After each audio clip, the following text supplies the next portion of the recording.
J'ai attendu qu'ils partent, j'ai changé toutes les serrures et j'ai installé des caméras de sécurité. Si vous regardez cette vidéo, abonnez-vous et dites-moi d'où vous la regardez.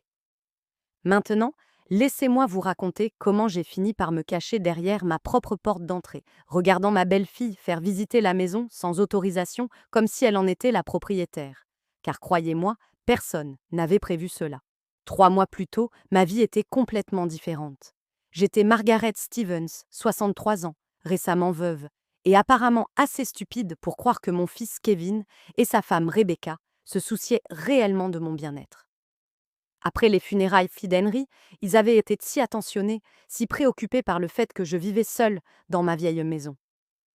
Maman, tu as besoin de nouveautés, de quelque chose à attendre avec impatience, m'avait dit Kevin en me tenant la main, comme si j'étais un oiseau fragile. Rebecca avait acquiescé, avec sincérité, ajoutant: Nous voulons juste que tu sois à nouveau heureuse. Ce qu'ils voulaient, vraiment, c'était mon héritage. Mais je ne le savais pas à l'époque. Je pensais que leur intérêt soudain pour mes finances était sincère. Lorsque j'ai mentionné le versement de l'assurance vie d'Henri, leurs yeux se sont illuminés comme le matin de Noël. Tu devrais investir dans quelque chose de stable, a suggéré Rebecca. Un bien immobilier, peut-être. Kevin a immédiatement approuvé. Quelque chose qui t'apportera sécurité et motivation. Alors, quand j'ai vu l'annonce pour la maison victorienne sur Elm Street, j'ai eu le coup de foudre. Architecture d'époque, baies vitrées, 6 chambres, 3 salles de bain et suffisamment d'espace pour accueillir mes petits-enfants que je ne voyais plus beaucoup. Je m'imaginais déjà les dîners de fête, les garden parties estivales, Kevin et Rebecca enfin à l'aise chez moi. Le prix demandé était élevé, mais l'argent de l'assurance d'Henri le couvrait entièrement. C'est là que j'ai pris ma première décision intelligente depuis des mois. Quelque chose me disait de garder l'achat secret. C'était peut-être parce que, depuis des années, je voyais les yeux de Rebecca se plisser chaque fois que je parlais de dépenser de l'argent pour moi-même. C'était peut-être de l'intuition. Quoi qu'il en soit, j'ai acheté cette maison par l'intermédiaire d'un notaire, j'ai engagé une société de gestion immobilière et j'ai gardé le silence. Pendant 6 semaines, j'ai fait travailler des ouvriers jour et nuit. Nouvelle peinture, cuisine rénovée, parquet restauré, aménagement paysager, tout y est passé. Je voulais que tout soit parfait avant la grande révélation. J'imaginais le visage de Kevin lorsque je lui remettrais les clés et lui dirais que c'était leur nouvelle maison familiale. J'imaginais les larmes de joie de Rebecca, l'excitation des petits-enfants, le nouveau départ que nous prendrions tous ensemble. Au lieu de cela, j'ai eu le choc de ma vie. Le matin où je prévoyais de leur faire la surprise, je suis arrivée tôt, à la maison, pour faire une dernière visite. Tout était parfait. Le lustre scintillait, les plans de travail en granit brillaient, et la chambre principale semblait tout droit sortie d'un magazine. Je vibrais d'excitation lorsque j'ai appelé Kevin. Rebecca et toi, pouvez-vous me rejoindre pour déjeuner? J'ai quelque chose de merveilleux à vous montrer. En fait, maman, Rebecca et moi visitons des maisons aujourd'hui. Nous avons trouvé un endroit incroyable qui pourrait être parfait pour agrandir notre famille. La voix de Kevin avait ce ton prudent qu'il utilisait lorsqu'il pensait que je pourrais m'opposer à quelque chose. Agrandir la famille. Mon cœur a fait un bond. Tu vas avoir un autre bébé? Eh bien, pas exactement. Nous pensons demander aux parents de Rebecca de venir vivre avec nous. L'arthrite de sa mère s'aggrave et son père a besoin d'aide pour gérer ses médicaments. Nous aurions vraiment besoin d'une maison plus grande. Je souris, pensant que le timing était parfait. C'est merveilleux, mon chéri. Où cherchez-vous? Une magnifique maison victorienne sur Elm Street. 6 chambres, une immense cuisine, parfaite pour une vie multigénérationnelle. Le seul problème, c'est le prix demandé. C'est bien au-dessus de nos moyens. Mon cœur s'est serré. Il cherchait à acheter ma maison. Ma surprise allait bientôt se transformer en déception lorsqu'il découvrirait qu'il n'avait pas les moyens de l'acheter. À moins que... Kevin, et si je t'aidais à payer la compte en tant qu'héritage anticipé? Son enthousiasme était immédiat. Maman, ce serait incroyable. Tu es sûre?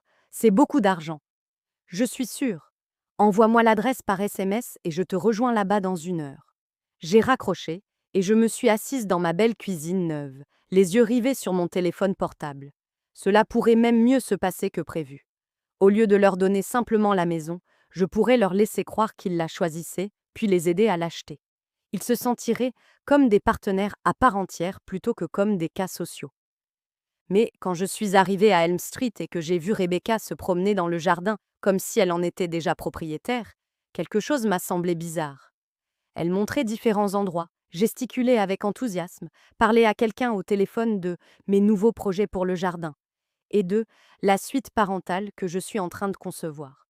Je me suis garée de l'autre côté de la rue et je les ai observés. Kevin l'a rejointe et ils ont passé encore 21 minutes à mesurer les fenêtres et à discuter de l'emplacement des meubles. Ils ne regardaient pas la maison comme des acheteurs potentiels. Ils faisaient de ça des plans comme des gens qui en avaient déjà les clés. C'est là que j'ai réalisé que j'avais commis une terrible erreur, non pas en achetant la maison, mais en leur permettant de la visiter avant de leur dire qu'elle m'appartenait déjà. J'ai décidé de les tester. Quand ils m'ont finalement appelé, j'ai pris mon air le plus impressionné et je les ai laissés me faire visiter ma propre maison. Regarde cette cuisine, maman, s'est exclamée Rebecca en passant ses mains sur les plans de travail en granit que j'avais mis des semaines à choisir. Je m'imagine déjà organiser des dîners ici. Et cette chambre principale? Elle m'a conduite à l'étage, dans la pièce que j'avais conçue comme mon sanctuaire. Elle sera parfaite pour Kevin et moi. Ta chambre pourrait être celle à côté de la salle de bain des invités. Petite, mais suffisante. Ma chambre dans la maison que j'avais achetée serait petite, mais suffisante. Kevin a acquiescé avec enthousiasme. L'agencement est parfait. Maman, tu adorerais la communauté ici. C'est très calme. Les voisins sont formidables. Tu pourrais te rendre au parc à pied tous les jours? Je parvenais à garder le sourire. Mais intérieurement, je calculais. Ils avaient déjà décidé que je vivrais ici, mais pas en tant qu'égale. Je serais la parente âgée, reléguée dans la plus petite chambre, reconnaissante pour l'espace qu'ils m'accorderaient. L'argent de l'héritage que je fournirais pour l'acompte deviendrait leur maison, leur capital, leur investissement. Le seul problème, a poursuivi Rebecca, en retournant vers la cuisine, c'est que les vendeurs veulent apparemment être payés en espèces, pas d'hypothèque, quelque chose à voir avec une situation fiduciaire. Kevin a soupiré. Ce qui signifie que nous aurions besoin du prix d'achat total, dès le départ, même avec l'aide de maman. Nous parlons de vider tout son héritage juste pour l'acompte d'une hypothèque à laquelle nous n'aurions toujours pas droit. Le visage de Rebecca s'assombrit considérablement. Si proche de la perfection et pourtant hors de portée. Ils restèrent là, l'air abattu, et je compris que c'était le moment ou jamais. Je pouvais révéler la vérité, leur dire que la maison leur appartenait déjà, et voir leur visage s'illuminer de joie. Ou je pouvais attendre et voir ce qu'ils allaient pas aller faire. Et si nous cherchions quelque chose de plus petit, suggérai-je prudemment, quelque chose qui corresponde davantage à notre budget actuel? L'expression de Rebecca se durcit légèrement. Margaret, cette maison est parfaite pour nos besoins. Le père de Kevin aurait voulu que nous utilisions son argent à bon escient pour investir dans l'avenir de notre famille. C'est exactement le genre d'opportunité qu'il aurait encouragé. Cette manipulation désinvolte m'a coupé le souffle. Utiliser la mémoire d'Henry pour justifier de dépenser l'argent de son assurance-vie dans la maison de leurs rêves. Et la façon dont elle a dit « nos besoins » alors qu'elle prévoyait de me coller dans la pire chambre. Tu as raison, ai-je dit lentement. Henry voudrait que nous prenions des décisions intelligentes. Laisse-moi y réfléchir cette nuit. Ce soir-là, je me suis assise dans ma maison actuelle et j'ai regardé le titre de propriété de la maison. Mon nom y figurait clairement en tant que propriétaire légal. J'étais tellement enthousiaste à l'idée de leur offrir ce cadeau. Maintenant, je me demandais si je devais leur donner quoi que ce soit. Le lendemain matin, Kevin m'a appelé avant que j'aie fini mon thé. Maman, nous avons pensé à cette maison toute la nuit. Rebecca n'a presque pas dormi. Nous pensons vraiment que cela pourrait être le nouveau départ dont notre famille a besoin. Je comprends que c'est une belle maison, Kevin. Le problème, c'est que nous sommes repassés devant ce matin et qu'une autre famille est déjà venue la visiter. L'agent immobilier dit qu'il pourrait faire une offre aujourd'hui. J'ai failli éclater de rire. Il n'y avait pas d'autre famille, pas d'autre offre. J'étais propriétaire de la maison, mais Kevin mentait pour créer un sentiment d'urgence, me pousser à prendre une décision rapide concernant mon argent. C'est dommage, ai-je répondu doucement. Maman, nous devons agir vite. Si tu veux vraiment nous aider, nous devons faire une offre aujourd'hui, le prix demandé, en espèces. C'est tout mon héritage, Kevin. Je sais que c'est beaucoup demandé, mais pense au retour sur investissement. La valeur des propriétés dans ce quartier ne fait qu'augmenter. et tu aurais un endroit magnifique où vivre, avec ta famille à proximité pour prendre soin de toi quand tu seras plus âgé. Prendre soin de moi dans la petite chambre pendant qu'ils accumulent des capitaux avec mon argent. Laisse-moi appeler directement l'agent immobilier, ai-je dit. Si j'investis autant, je veux leur parler moi-même. Il y a eu un silence. Maman, Rebecca s'occupe déjà de la communication. Elle a établi de bonnes relations avec l'agent. Il vaut peut-être mieux qu'elle continue.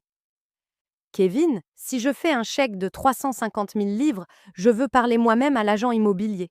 Après avoir raccroché, j'ai appelé la société de gestion immobilière que j'avais engagée.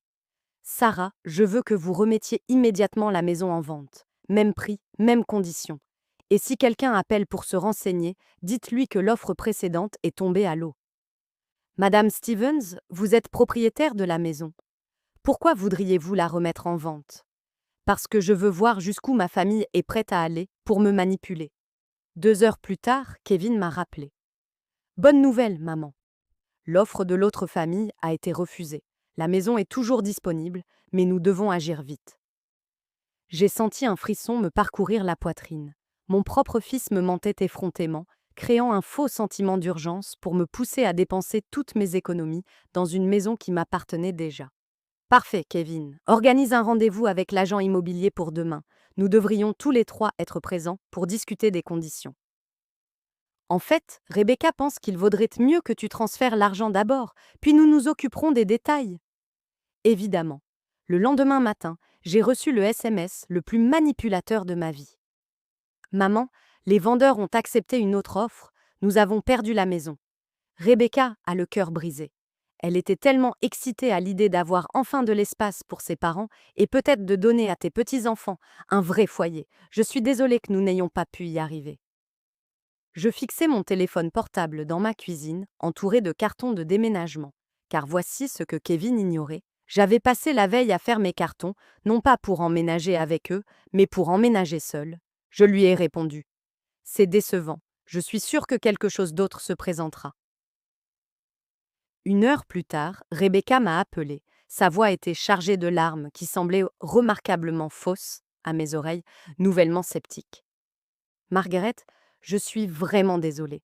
Je sais à quel point tu étais enthousiaste à propos de cette maison. Kevin m'a dit que tu avais hâte de profiter du jardin et de la grande cuisine pour les repas de Noël. Intéressant, je n'avais jamais mentionné être enthousiaste à propos de quoi que ce soit en particulier. Elle projetait ce qu'elle pensait que je devrais ressentir. Ce sont des choses qui arrivent, Rebecca. L'agent immobilier a dit que les autres acheteurs pourraient se désister. Parfois, les transactions échouent à la dernière minute. Si vous êtes toujours intéressé pour nous aider, nous pourrions rester en contact avec l'agent. Nous verrons si la maison redevient disponible. J'ai presque admiré sa persévérance. Créer de faux espoirs, me garder émotionnellement investi, maintenir la possibilité que mon argent puisse encore acheter la maison de leurs rêves. Je vais y réfléchir. Cet après-midi-là, je me suis rendue une dernière fois à la maison avant d'emménager. Je voulais savourer le moment où je franchirais la porte d'entrée en tant que propriétaire légitime, et non en tant que mère âgée à qui l'on accordait la permission de vivre dans la plus petite chambre. Mais en tournant dans Elm Street, j'ai vu la voiture de Rebecca dans l'allée. Je me suis garée au bout de la rue et j'ai observé. Rebecca faisait le tour de la maison avec une femme âgée que je ne reconnaissais pas, montrant les fenêtres, gesticulant vers le jardin, faisant clairement visiter les lieux. Elles ont passé 20 minutes dehors avant que Rebecca n'ouvre la porte d'entrée avec une clé que je ne lui avais certainement pas donnée. Une clé qu'elle avait pour une maison qu'elle pensait avoir perdue au profit d'autres acheteurs. Je suis restée assise dans ma voiture, ma colère grandissant à chaque minute qui passait. Rebecca faisait visiter ma maison à quelqu'un à l'aide d'une clé qu'elle avait obtenue d'une manière ou d'une autre, quelques heures à peine après m'avoir annoncé que nous avions perdu notre chance de l'acheter. Puis, je l'ai vue sortir ce qui était clairement un mètre ruban. Elle mesurait mon salon, ma salle à manger, ma cuisine. Elle planifiait la disposition des meubles dans une maison que Rebecca pensait appartenir à quelqu'un d'autre. À moins qu'elle ne sache quelque chose que j'ignorais. À moins que toute cette comédie, au sujet des autres acheteurs et des occasions manquées, ne cache quelque chose de bien pire. J'ai appelé la société de gestion immobilière. Sarah, quelqu'un vous a-t-il contacté au sujet de l'accès à la propriété d'Elm Street? Non, Madame Stevens, vous êtes la seule à avoir les clés. Et pour la montrer à des acheteurs potentiels? L'annonce a été retirée hier, comme vous nous l'avez demandé. Personne d'autre ne devrait y avoir accès. Mais quelqu'un y avait accès. Quelqu'un était dans ma maison en ce moment même, en train de planifier Dieu sait quoi. J'ai pris une décision qui allait tout changer. Je suis rentrée chez moi, j'ai appelé un serrurier et j'ai fait changer toutes les serrures de la maison en moins de 2 heures. Puis, j'ai appelé une société de sécurité et j'ai fait installer des caméras à chaque entrée, à l'intérieur et à l'extérieur. Si Rebecca voulait de jouer avec ma propriété, elle allait découvrir que je pouvais jouer encore mieux. Le serrurier m'a coûté cher. Le système de sécurité m'a coûté cher. Mais voir Rebecca essayer d'utiliser sa mystérieuse clé sur ma porte d'entrée le lendemain matin? Ça n'avait pas de prix. J'étais assise dans le salon, les cartons déballés, une tasse de café à la main, quand j'ai entendu quelqu'un essayer d'ouvrir la porte d'entrée. L'application de sécurité sur mon téléphone montrait Rebecca sur le porche, l'air perplexe, car sa clé ne fonctionnait pas. Elle a essayé plusieurs fois, puis a contourné la maison pour aller à la porte arrière. Même résultat. Elle a alors appelé Kevin. Je ne pouvais pas entendre la conversation, mais je la voyais gesticuler, avec colère devant la maison, clairement frustrée que son accès secret ait été coupé. 20 minutes plus tard, Kevin m'a appelé. Maman, il s'est passé quelque chose de très étrange. Rebecca est passée devant la maison que nous regardions et elle pense que quelqu'un a peut-être changé les serrures. Elle craint qu'il y ait des squatteurs ou des vandales. Pourquoi Rebecca vérifierait-elle une maison qui ne nous appartient pas? Une pause. Elle pensait avoir vu des fenêtres cassées depuis la rue. Elle voulait juste être une bonne voisine.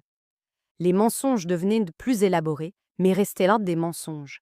Rebecca n'avait pas vu de fenêtres cassées, car il n'y en avait pas. Elle avait essayé d'accéder à ma maison avec une clé qu'elle n'aurait pas dû avoir. Kevin, comment Rebecca a-t-elle obtenu une clé de cette maison? Nouvelle pause, plus longue cette fois. Quelle clé? Elle a essayé d'ouvrir la porte d'entrée ce matin. Je l'ai vue sur les caméras de sécurité. Silence. Puis, la voix de Kevin, soigneusement maîtrisée. Maman, quelle caméra de sécurité? Celle que j'ai fait installer hier? Sur ma maison, la maison qui m'appartient. Le bruit qui est sorti du téléphone pouvait être celui de Kevin s'étouffant avec son café.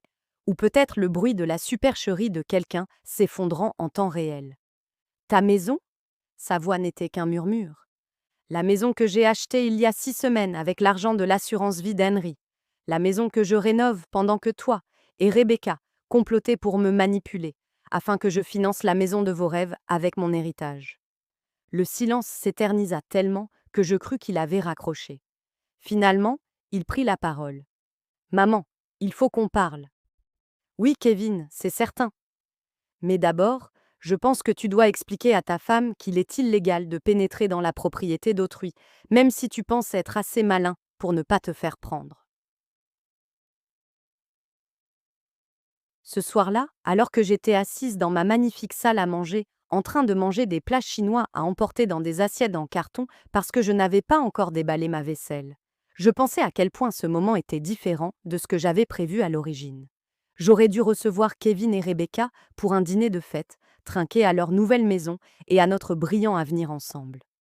Au lieu de cela, j'étais seule dans ma maison, regardant les images de vidéosurveillance de ma belle-fille, essayant de s'introduire chez moi, tandis que mon fils se préparait à expliquer comment ils avaient prévu de voler mon héritage en manipulant mes émotions. Mais voici ce qu'il en est du fond du gouffre. La vue depuis le sommet est tellement plus belle quand on l'a méritée soi-même. Kevin est arrivé à 20 heures, pile, avec 5 ans de plus que lors de notre conversation téléphonique. Rebecca n'était pas avec lui, ce qui m'a appris tout ce que j'avais besoin de savoir sur qui était vraiment à l'origine de leur complot. Maman, je ne sais même pas par où commencer. Pourquoi pas par la façon dont ta femme a obtenu la clé de ma maison? Il s'est affalé dans mon nouveau fauteuil, celui que j'avais choisi spécialement parce qu'il était assez confortable pour les invités âgés, mais suffisamment solide pour durer des décennies. Je n'ai pas manqué d'apprécier l'ironie de la situation. Elle s'est liée d'amitié avec l'assistante du gestionnaire immobilier, lui a dit qu'elle était ta belle-fille, que tu lui avais demandé de vérifier l'avancement des travaux de rénovation pendant que tu faisais ton deuil. L'assistante de Sarah lui a donné une clé pour que la famille puisse accéder à la maison.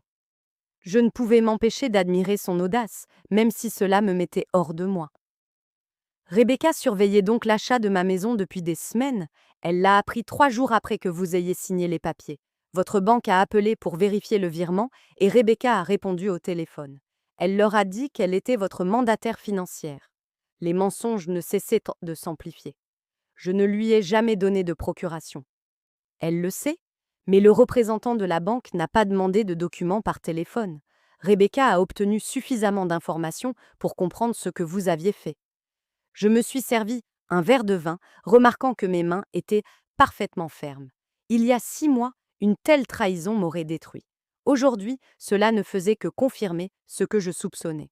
Alors, au lieu de m'en parler directement, tu as décidé de me manipuler pour que je finance l'hypothèque d'une maison que je possédais déjà.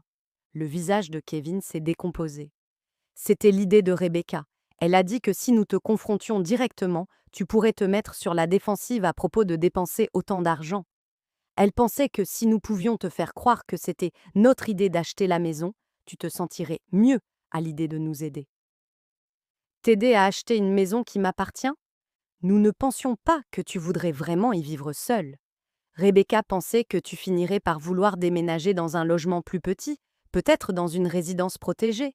Nous pourrions te l'acheter à sa juste valeur marchande. Tu récupérerais ton argent, plus la plus-value. Tout le monde y gagnerait.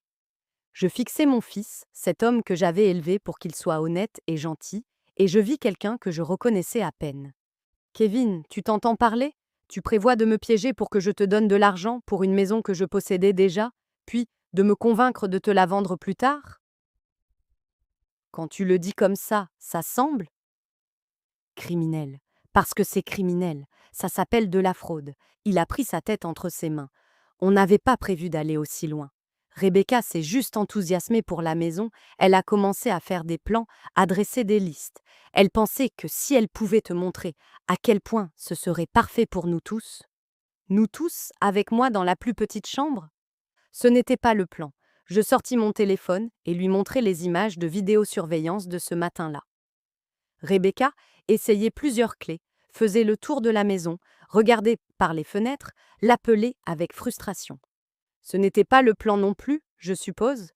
Le lendemain matin, Rebecca m'appela directement pour la première fois depuis des mois. Sa voix avait perdu toute trace de douceur. Margaret, Kevin m'a parlé de votre petite révélation. Je pense qu'il y a eu un malentendu. Oh, je comprends parfaitement. Vous prévoyez de m'escroquer depuis des semaines. C'est une façon très dure de présenter les choses.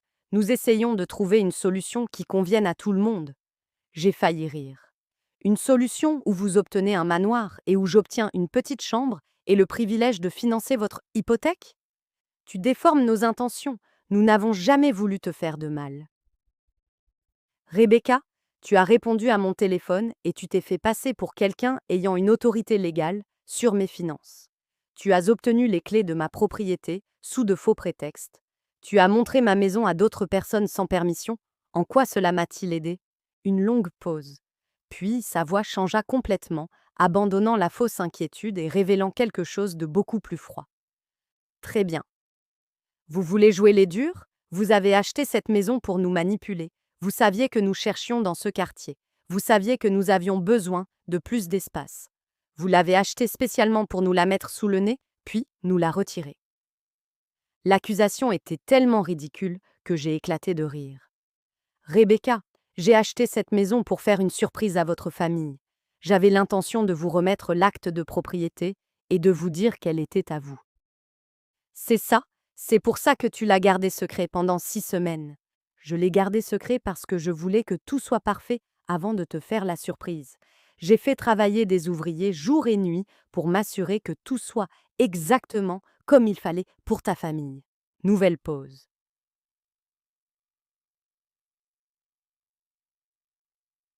Prouve-le. Pardon? Prouve que tu l'as acheté pour l'offrir. Montre-moi les papiers qui prouvent que tu avais l'intention de transférer la propriété à Kevin. Je compris alors que Rebecca n'avait jamais cru que je pouvais être généreux. Dans son esprit, chaque action avait un motif caché. Chaque gentillesse était une manipulation. Elle ne pouvait concevoir que quelqu'un dépense son héritage pour offrir un cadeau à des membres de sa famille qui la considéraient comme acquise. Je n'ai pas à te prouver mes intentions, Rebecca. mais je peux prouver que tu as violé ma propriété. Kevin est ton fils. La famille a le droit de... La famille a le droit de respecter les limites. Tu as perdu ce droit lorsque tu as décidé de mentir et de comploter au lieu d'avoir une conversation honnête. La conversation s'est terminée lorsque Rebecca m'a raccroché au nez. 20 minutes plus tard, Kevin m'a appelé. Maman, Rebecca est bouleversée. Elle a l'impression que tu l'as punie parce qu'elle se soucie de l'avenir de notre famille. Kevin, ta femme a commis plusieurs crimes. Ce n'est pas elle, la victime ici. Ne pourrions-nous pas simplement nous asseoir et discuter de tout cela? Trouver un moyen qui convienne à tout le monde? J'ai regardé autour de moi ma belle maison en pensant à tous les compromis que j'avais faits au fil des ans, à toutes les fois où j'avais cédé pour préserver la paix dans la famille. Kevin, j'en ai assez de faire des efforts pour que tout le monde soit content, à mes dépens. Pendant 2 semaines, mon téléphone n'a pas cessé de sonner. Kevin appelait tous les matins, Rebecca tous les après-midi, parfois tous les deux ensemble le soir. Le schéma était prévisible. Culpabilité, négociation, colère, encore plus de culpabilité. Maman, Rebecca est enceinte. Cela m'a glacé le sang. Enceinte? Elle vient de l'apprendre. Nous n'allions encore le dire à personne, mais avec tout ce qui se passe. La voix de Kevin avait une gravité que je reconnaissais. Ce n'était pas seulement une nouvelle, c'était une arme. Félicitations, je suis heureuse pour vous deux. Le problème, c'est qu'avec l'arrivée du bébé, nous avons vraiment besoin de plus d'espace. Rebecca souffre déjà beaucoup de nausées matinales et elle craint que le stress n'affecte sa grossesse. Et voilà, la carte de la grossesse jouait exactement au moment où je commençais à me sentir assez forte pour maintenir mes limites. Kevin, je comprends que vous ayez besoin de plus d'espace. Il y a beaucoup de belles maisons dans votre gamme de prix. Mais maman, cette maison est parfaite. Rebecca a déjà prévu la chambre du bébé, choisi les couleurs de peinture. Elle s'est tellement attachée émotionnellement à ma maison qu'elle a essayé de me la voler.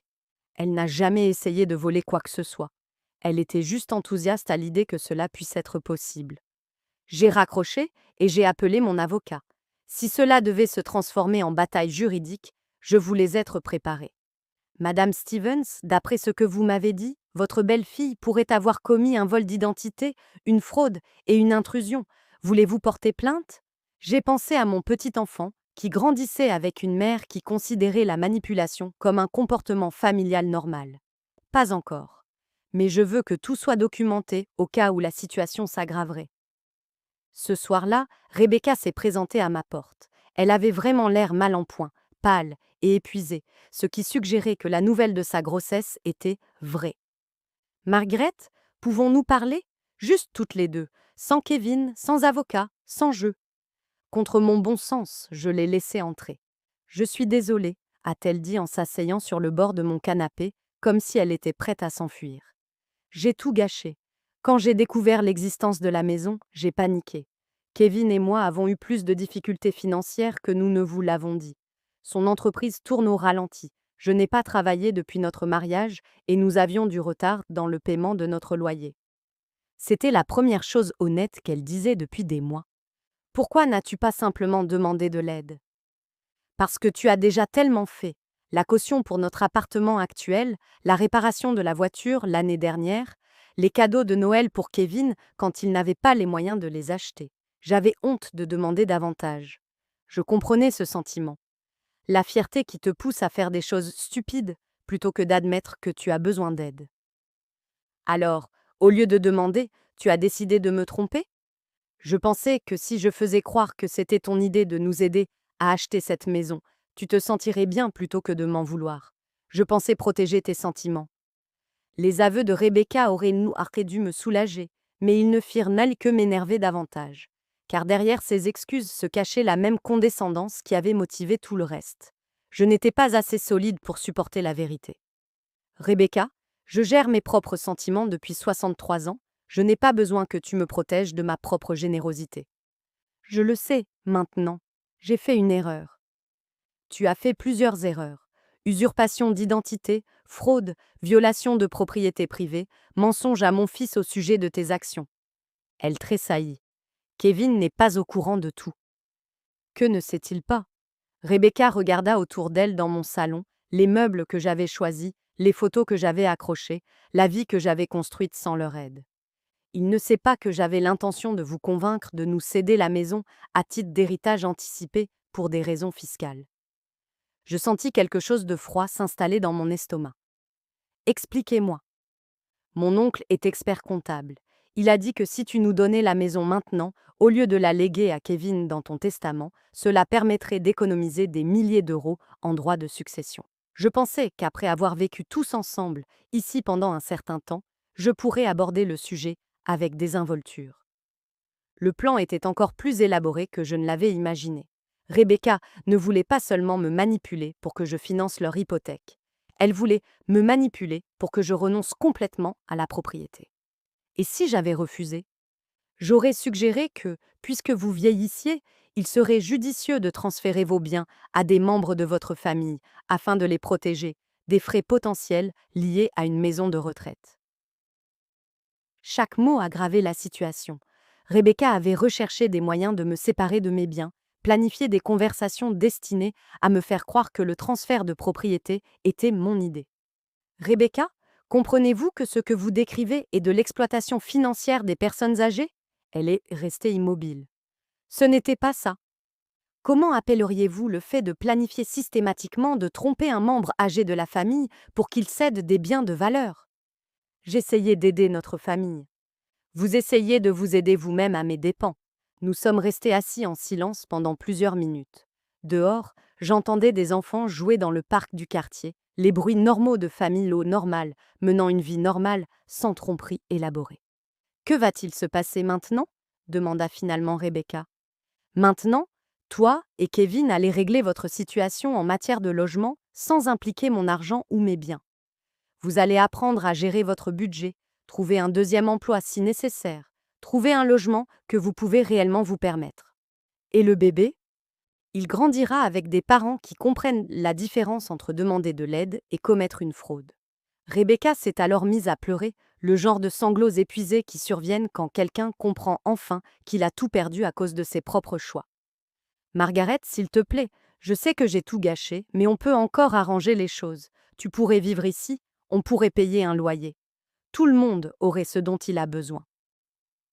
Je regardais cette femme qui avait passé des mois à comploter pour me manipuler, afin de me dépouiller de ma maison et de mon argent, et qui me suppliait maintenant de la laisser faire exactement ce qu'elle avait prévu au départ. Rebecca, le fait que tu penses que je devrais te faire confiance après ce que tu as fait me montre que tu ne comprends toujours pas à quel point tu t'es mal comportée. 6 mois plus tard, j'organisais mon premier dîner dans la maison. Pas pour Kevin et Rebecca, qui avaient emménagé dans un appartement de 2 chambres à l'autre bout de la ville et reconstruisaient lentement leur relation avec honnêteté plutôt qu'avec manipulation. Pas pour les parents de Rebecca, qui avaient apparemment trouvé un autre logement lorsque les grands projets de leur fille avaient échoué. J'ai organisé un dîner pour mes voisins, le couple d'à côté qui m'avait apporté des fleurs lorsque j'avais emménagé, la veuve d'en face qui m'avait invité à son club de lecture, la jeune famille au bout de la rue dont les enfants m'aidèrent parfois à porter mes courses. Ces personnes, qui me connaissaient à peine, m'avaient témoigné plus de gentillesse sincère en 6 mois que ma propre famille ne l'avait fait en plusieurs années. Kevin et moi réparions lentement notre relation. Il avait commencé à m'appeler tous les dimanches pour des conversations maladroites mais honnêtes. Il s'était excusé à plusieurs reprises, avait insisté pour suivre une thérapie familiale et s'efforçait de comprendre comment il avait laissé les manipulations de Rebecca empoisonner son jugement. Rebecca et moi avons maintenu une distance polie. Elle avait eu une petite fille en bonne santé, ma petite fille, que je rendais visite une fois par mois sous la supervision de Kevin. Rebecca était courtoise pendant ses visites, mais je voyais dans ses yeux qu'elle pensait toujours que j'avais réagi de manière excessive, que j'aurais dû être reconnaissante pour ses plans élaborés visant à m'impliquer dans leur vie. Mais la véritable révélation est venue de mon avocat, qui avait fait des recherches sur le passé de Rebecca après que je lui ai raconté toute l'histoire. Madame Stevens, je pense que vous devez savoir que ce n'était pas la première fois que Rebecca manipulait des membres âgés de sa famille. Il y a 5 ans, sa grand-mère a cédé sa maison aux parents de Rebecca, dans des circonstances très similaires. De fausses préoccupations concernant l'entretien de la propriété, des suggestions sur les avantages fiscaux, des pressions pour prendre rapidement des décisions pour le bien de la famille.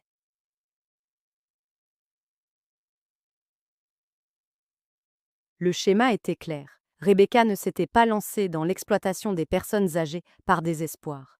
Elle l'avait appris, pratiqué et perfectionné comme une tradition familiale. Qu'est-il arrivé à la grand-mère? Elle est décédée dans une maison de retraite 2 ans plus tard. La famille a vendu sa maison immédiatement après les funérailles. Je pensais à quel point j'avais frôlé le même sort.